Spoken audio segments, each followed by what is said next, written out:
बारामती आणि राहुरी पोटनिवडणुकीसाठी अर्ज मागे घेण्याचा आजचा अखेरचा दिवस। सुनेत्रा पवारांचा पुन्हा एकदा काँग्रेस प्रदेशाध्यक्षांना फोन। अखेरच्या दिवशी काँग्रेस काय भूमिका घेणार याकडे सर्वांचं लक्ष।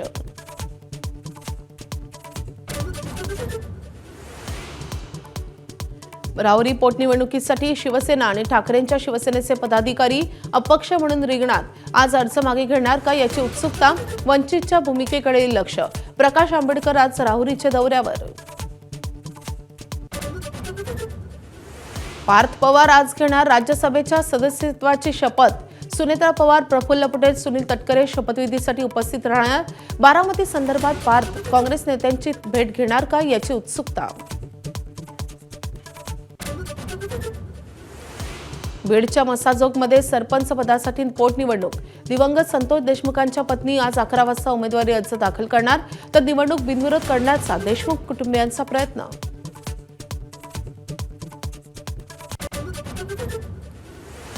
युद्धविरामानंतरही हॉर्मुझच्या सामुद्रधुनीबाबत अनिश्चितता कायम। इराणच्या नौदलानं हॉर्मुझच्या सामुद्रधुनीतून जाणाऱ्या जहाजांना रोखलं। इराणी नौदलाकडून टँकर उडवून देण्याची धमकी।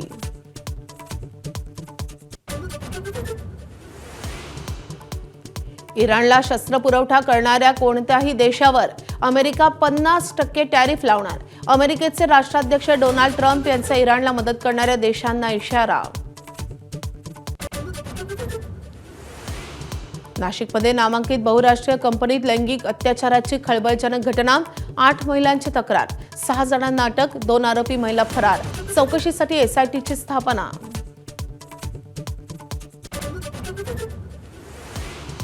गुजरात टायटन्सचा दिल्ली कॅपिटल्सवर 1 धावाने विजय। डेव्हिड मिलरनं 5व्या चेंडूवर 2 धावांची गरज असताना 1 धाव घेण्यास नकार दिल्याची चूक पडली महागात। गुजरातच्या 210 रन्सचा पाठलाग करताना दिल्लीची 209 धावांपर्यंतच मजल।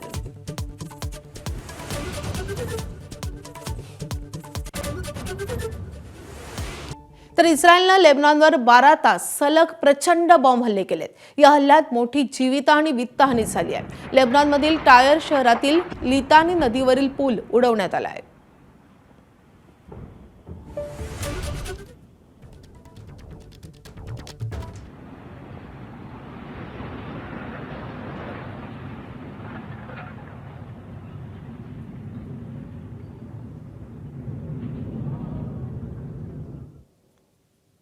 एकीकडे युद्धविराम तर झालाय, मात्र लेबनॉनवर भीषण हल्ले सुरूच आहेत। इस्रायलनं काल इराणवर जोरदार बॉम्बफेक सुरूच ठेवली आहे। यामुळे युद्धविरामाच्या पहिल्याच दिवशी बट्ट्याबोळ उडालाय। तर इस्रायलनं लेबनॉनवर हल्ले सुरूच ठेवलेत। बेरूतमध्ये यामुळे प्रचंड हानी झाली आहे। मोठ्या प्रमाणात जीवित आणि वित्तहानी झाली आहे। तर युद्धविरामाच्या पहिल्याच दिवशी काल इस्रायलनं बेरूतवर म्हणजे लेबनॉनमधली राजधानी बेरूतवर जोरदार बॉम्बफेक केलेला आहे। त्यामुळे या युद्धविरामाचा पहिल्याच दिवशी बट्ट्याबोळ झालाय।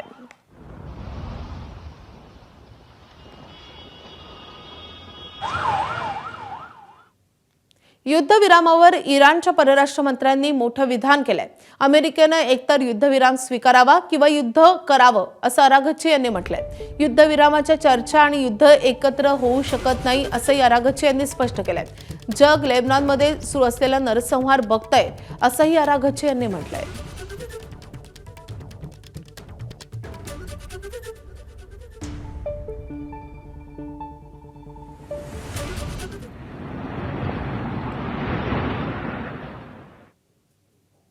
आता बातमी आहे बारामती आणि राहुरी पोटनिवडणुकी संदर्भातली।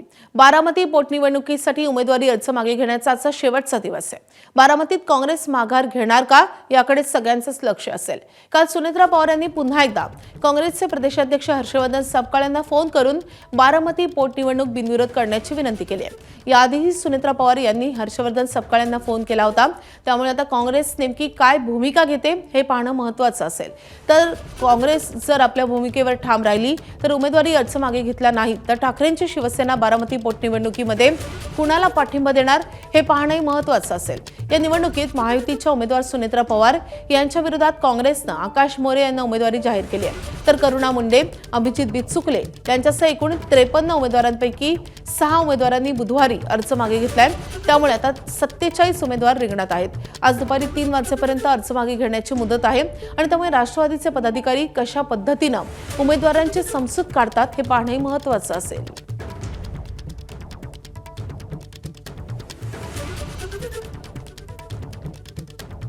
तर बारामती पोटनिवडणुकीच्या अनुषंगानं आजचा दिवस महत्त्वाचा आहे, कारण अर्ज मागे घेण्याचा आजचा शेवटचा दिवस आहे।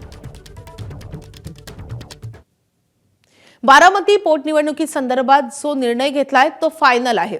या भूमिकेवरून काँग्रेसच्या नेत्यांमध्ये कुठल्याही प्रकारचे मतभेद नाहीत, कारण दिल्लीवरून झालेला हा निर्णय आहे, अशी प्रतिक्रिया काँग्रेसचे प्रदेशाध्यक्ष हर्षवर्धन सपकाळ यांनी दिली आहे।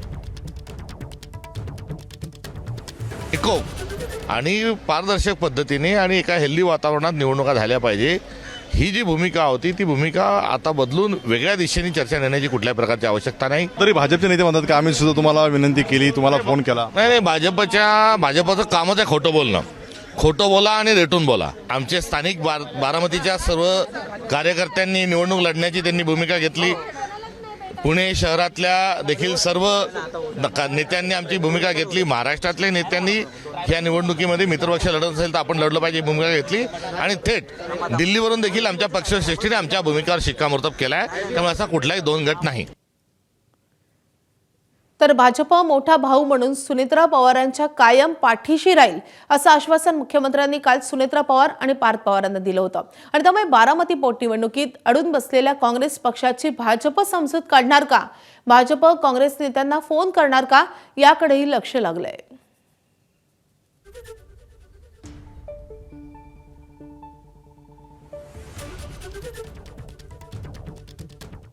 तिकडे अहिल्यानगरच्या राहुरी पोटनिवडणुकीचाही उमेदवारी अर्ज मागे घेण्याचा आजचा शेवटचा दिवस आहे, त्यामुळे मोठ्या राजकीय घडामोडी घडण्याची शक्यता वर्तवली जाते। राहुरीमध्ये अक्षय कर्डिले हे भाजपकडून निवडणुकीच्या रिंगणात आहेत। दरम्यान भाजप अपक्ष उमेदवारांना अर्ज माघारी घेण्यासाठी विनंती करण्याची शक्यता आहे। शिंदेच्या शिवसेनेतील 2 पदाधिकाऱ्यांनी अपक्ष म्हणून उमेदवारी अर्ज दाखल केलाय, तर ठाकरेंच्या शिवसेनेचे जिल्हा संघटक रावसाहेब खेवरे यांनीही अपक्ष उमेदवारी अर्ज दाखल केलाय। त्यामुळे हे उमेदवार आज अर्ज मागे घेतात का हे पाहणं महत्त्वाचं असेल। राहुरीमध्ये 18 उमेदवार निवडणुकीच्या रिंगणात उतरलेत।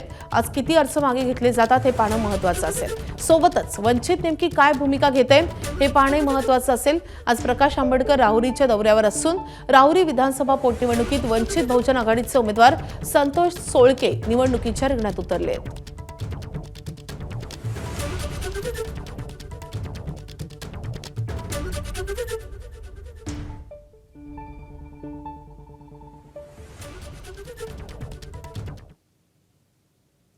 यानंतर बुलेटिनमध्ये घेणार आहोत इतर महत्त्वाच्या घडामोडींचा आढावा मॉर्निंग प्राईम टाइम मधून। बीडच्या मसाजोग सरपंच पदाची निवडणूक बिनविरोध करण्याचा देशमुख कुटुंबियांचा प्रयत्न आहे। दिवंगत संतोष देशमुख यांच्या पत्नी अश्विनी देशमुख सरपंच पदाची निवडणूक लढवणार आहेत। अश्विनी देशमुख आज सकाळी 11 वाजता उमेदवारी अर्ज दाखल करतील। मात्र गेल्या निवडणुकीत संतोष देशमुखांच्या विरोधात निवडणूक लढवलेले स्वरूपानंद देशमुखांसह आणखी 2 ते 3 उमेदवार निवडणुकीच्या रिंगणात उतरणार असल्यानं निवडणूक बिनविरोध होण्याची शक्यता कमी आहे। मागच्या निवडणुकीत सरपंच संतोष देशमुख यांनी स्वरूपानंद देशमुख यांचा 9 मतांनी पराभव केला होता। आज स्वरूपानंद देशमुखही उमेदवारी अर्ज भरणार असल्याची माहिती समजते आहे।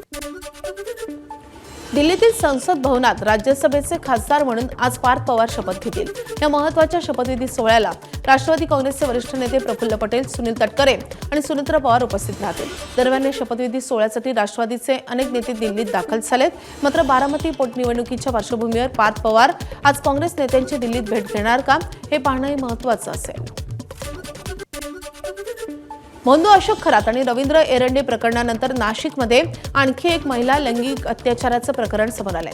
नाशिकच्या एका नामांकित कंपनीमध्ये महिलांवर अत्याचार झाल्याचं उघडकीस झालंय। या प्रकरणात महिला विनयभंग आणि लैंगिक अत्याचाराचे तब्बल 9 गुन्हे दाखल झालेत। एका गुन्ह्यात तर पीडितेला फोटो व्हिडिओ व्हायरल करण्याची भीती दाखवत आरोपीच्या मित्रांनीही अत्याचार केलेत। आतापर्यंत 25 ते 30 महिलांसोबत हा प्रकार घडल्याचा संशय व्यक्त होत आहे। या प्रकरणात कंपनीतील एका महिला मॅनेजरवरही दुर्लक्ष केल्याचा आरोप असून तिलाही यामध्ये आरोपी करण्यात आले। एकूण 8 आरोपी असून यातील 2 महिला आरोपी फरार झाल्यात। 6 आरोपींना अटक झाली आहे। प्रकरणाचं गांभीर्य लक्षात घेता एसआयटी कडून तपास पथक स्थापन करण्यात आले। दरम्यान अटकेतील 5 आरोपींना 2 दिवसांची पोलीस कोठडी सुनावण्यात आली आहे। नाशिक शहरातील एका नामांकित बहुराष्ट्रीय कंपनीमध्ये महिलांचा विनयभंग, लैंगिक अत्याचार, मानसिक अत्याचार आणि धार्मिक भावना दुखवल्याचे एकूण 9 गुन्हे दाखल करण्यात आलेले आहेत। त्यामध्ये आत्तापर्यंत 6 आरोपींना अटक करण्यात आलेली असून गुन्ह्याचे गांभीर्य, व्याप्ती पाहता गुन्ह्याच्या तपासाकरता एसआयटी स्थापन करण्यात आलेली आहे। माननीय पोलीस आयुक्त श्री संदीप कर्णिक सर यांच्या आदेशान्वये एसआयटी स्थापन करण्यात आलेली असून पुढील तपास एसआयटी करत आहे। मागील 8 दिवसापूर्वी ऑलरेडी हेच आरोपी होते। मुंबई नाका पोलीस स्टेशन इथे एक फिर्याद दाखल करण्यात आलेली होती। फिर्याद अशी होती का मुंबई नाका इथे एक कंपनी आहे, तिथे आरोपी आणि फिर्यादी हे एकाच ठिकाणी कामाला होते। फिर्यादीचं असं म्हणणं आहे का 1-1.5 वर्षापूर्वी त्यांनी वाईट नजरेने बघितलं मला आणि मोडेस्टी ऑफ ए वुमेन जे म्हणतात असं लज्जा उत्पन्न होईल असं नजरेने बघितलं, इशारा केले, असं त्यानुसार फिर्याद दाखल झाली होती। टीसी भेटल्यानंतर आता पुन्हा त्यांना दुसऱ्या गुन्ह्यात ट्रान्सफर करण्यात आलेले। माझ्या माहितीप्रमाणे आता आरोपीविरुद्ध जवळपास 7 ते 8 गुन्हा दाखल आहे। आता पोलिसने जे रिझन ऑफ टीसी मागितली त्यापैकी एक रिझन असं होतं का धार्मिक तेढ निर्माण होईल अशी शक्यता आहे। तर या प्रकरणी महिलांचं कसं लैंगिक शोषण झालंय आणि नाशिकमध्ये महिला कशा असुरक्षित दिसतात किंवा राहिल्यात आपण ग्राफिक्सद्वारे पाहूयात। तर सर्व पीडित महिला, तरुणी आणि आरोपी एकाच कंपनीत कामाला होते। गरजू तरुणींना जाळ्यात ओढून त्यांच्यावर अत्याचार केला जात होता। तर नाशिकमधील लैंगिक अत्याचार प्रकरणी आतापर्यंत 9 गुन्हे दाखल झालेत। पीडित महिलांना धार्मिक प्रथा आणि पेहराव घालण्यास भाग पाडण्यात आलं। 2022 पासून आतापर्यंत 25 ते 30 महिलांसोबत लैंगिक अत्याचार करण्यात आले। फोटो व्हायरल करण्याची धमकी देत आरोपीच्या मित्राकडूनही अत्याचार करण्यात आलाय। एका पुरुष पीडिताचं जबरदस्तीनं धर्मांतर केल्याचाही आरोप होतोय। तर एकूण 8 आरोपींचा समावेश आहे आणि या प्रकरणी 2 महिला आरोपी फरार झाल्या आहेत। कंपनीतील एका महिला मॅनेजरवरही दुर्लक्ष केल्याचा आरोप होतोय। लैंगिक छळ प्रकरणी कंपनी व्यवस्थापनाच्या भूमिकेवरही प्रश्नचिन्ह निर्माण झालंय। नाशिक पोलिसांकडून तपासासाठी विशेष तपास पथकाची स्थापना करण्यात आली आहे। अधिक पीडित महिलांना तक्रारीसाठी पुढे येण्याचं आवाहन पोलिसांनी केलं आहे। तर पोलीस तक्रारदारांची ओळख गोपनीय ठेवणार आहेत।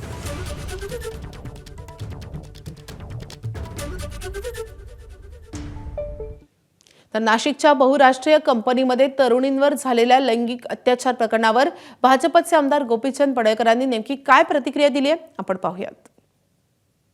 नाशिकमध्ये एक नावाजलेली कंपनी आहे। मुलींना टार्गेट करून त्यांचं लैंगिक शोषण करणं, त्यांचं धर्मांतरण करणं, अशा पद्धतीची गंभीर घटना घडलेली आहे। मल्टीनॅशनल कंपनीमध्ये जे टीम लीडर आहेत, टीएल पदावरती जे काही जिहादी प्रवृत्तीची मुलं बसलेली आहेत, त्यांनी ठरवून हिंदू मुलींना टार्गेट केलेलं आहे। या प्रकरणामध्ये जे जिहादी प्रवृत्तीची मुलं आहेत त्या सगळ्यांनी एक तर प्रसंग असा घडला, इमॅजिकाला सगळ्या मुलींना घेऊन जायचं याचं प्लॅन करणं, चुकून एक हिंदू मुलगी इमॅजिकाला त्यांच्यासोबत गेली। त्या मुलीला त्यांनी बरोबर जाळ्यामध्ये ओढलं। 1, 2, 3 मुलांनी त्या मुलीवरती अत्याचार केला, तिचे व्हिडिओ तयार केले। व्हिडिओ व्हायरल करेन किंवा याच्याशी रिलेशन आहे ते तुझ्या घरी सांगेल म्हणून दुसऱ्यानं दुसऱ्याचं आणि पहिल्याचं रिलेशन आहे म्हणून तिसऱ्यानं असं त्या एका मुलीवरती तिघांनी अत्याचार केलाय. आता बातमी आहे भोंदूबाबा अशोक खरातची. अशोक खरातचा आणखी एक कारनामा उघड झालाय. सिन्नर पोलीस ठाण्यात खरात विरोधात एकूण 14वा गुन्हा दाखल झालाय. मिरगाव इथल्या जमीन खरेदीत त्यानं शेतकऱ्यांची लूट केल्याचं उघड झालंय. पोलिसांनी याच प्रकरणात त्याच्यावर गुन्हा दाखल केलाय. नोव्हेंबर 2003 ते फेब्रुवारी 2004 या काळात खरातनं जमीन खरेदी करत शेतकऱ्यांची फसवणूक केल्याचं उघड झालंय. अशोक खरात आणि त्याची पत्नी कल्पना खरात यांच्यावर जादूटोणा आणि फसवणुकीचे गुन्हे दाखल झालेत. ईशान्येश्वर मंदिर, खरातचं फार्म हाऊस, आंब्याची बाग असलेली शेती नावावर करत शेतकऱ्यांची लूट करण्यात आली आहे. यावेळी त्यानं शेतकऱ्यांना दैवी शक्ती असल्याच्या भूलथापा दिल्यात. तसंच मंदिरासाठी जमीन दिली नाही, विरोध केला तर तुमच्यावर जादूटोणा करून सर्वनाश करेन अशी धमकी दिली. खरात आणि त्याची पत्नी कल्पना खरात या दोघांनी 2004 साली एकूण 16.5 एकर जमीन 15 लाख रुपयात खरेदी केली होती. खरातच्या इतर कारनाम्यांचा सिन्नरच्या मिरगाव येथील ईशान्येश्वर मंदिर जमीन खरेदीचाही चौकशी आता होणार आहे.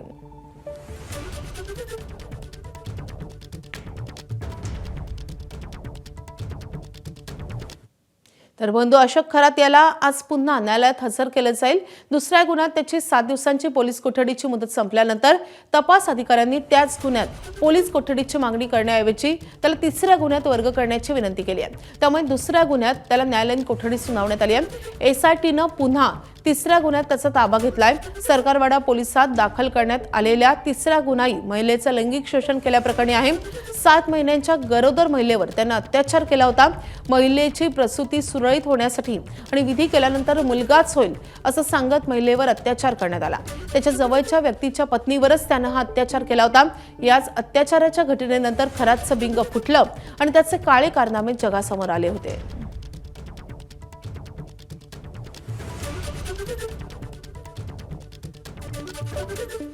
भोंदू खरातचा आणखी एक धक्कादायक प्रताप समोर आलाय. आतापर्यंत जादूटोणा, काळ्या जादूच्या नावाखाली लोकांना लुबाडणारा खरात भक्तांना लुबाडण्यासाठी बोगस आयकर अधिकारी पाठवत असल्याची धक्कादायक माहिती समोर आली आहे. भक्त असलेले मोठे व्यावसायिक आणि उद्योजकांकडे खरात बोगस आयकर अधिकारी पाठवून तडजोडीच्या नावाखाली भक्तांकडूनच मोठी रक्कम उकळायचा अशी माहिती आता सूत्रांनी दिली आहे. बोगस आयकर अधिकारी पाठवून खरातनं स्वतःच्या अनेक भक्तांनाच गंडा घातलाय आणि त्यामुळे आता फसवणूक झालेले भक्त समोर येऊन तक्रार करणार का हे पाहणंही महत्त्वाचं असेल. दिल्ली कॅपिटल्स आणि गुजरात टायटन्स यांच्यातील अटीतटीच्या सामन्यात गुजरातनं अखेरच्या चेंडूवर बाजी मारली आहे. गुजरातनं दिल्लीच्या घरच्या मैदानावर फक्त 1 धावेनं पराभव केलाय. दिल्लीकडून केएल राहुलनं 92 धावांची खेळी साकारली आहे तर डेव्हिड मिलरनं 20 चेंडूत 41 धावा केल्या. पण संघाला विजय मात्र मिळवून देऊ शकलेला आहे. तर गुजरातकडून रशीद खानच्या 3 विकेट्स महत्त्वाच्या ठरल्या. यासह गुजरात टायटन्सनं यंदाच्या हंगामातील पहिला विजय नोंदवलाय. दिल्लीला विजयासाठी 3 चेंडूत 8 धावांची गरज होती. यानंतर तिसऱ्या चेंडूवर मिलरनं दणदणीत षटकार लगावलाय आणि त्यानंतर 2 चेंडूत 2 धावांची गरज असताना 5व्या चेंडूवर मिलर आणि कुलदीपनं एकही धाव घेतली नाही, ज्यावेळी दिल्लीवरचा दबाव वाढला आणि अखेरचा चेंडू निर्णायक ठरला. अखेरच्या चेंडूवर दिल्ली फक्त 1 धाव घेण्यात यशस्वी ठरली आहे. यासह गुजरातनं 1 धावेनं हा सामना जिंकलाय.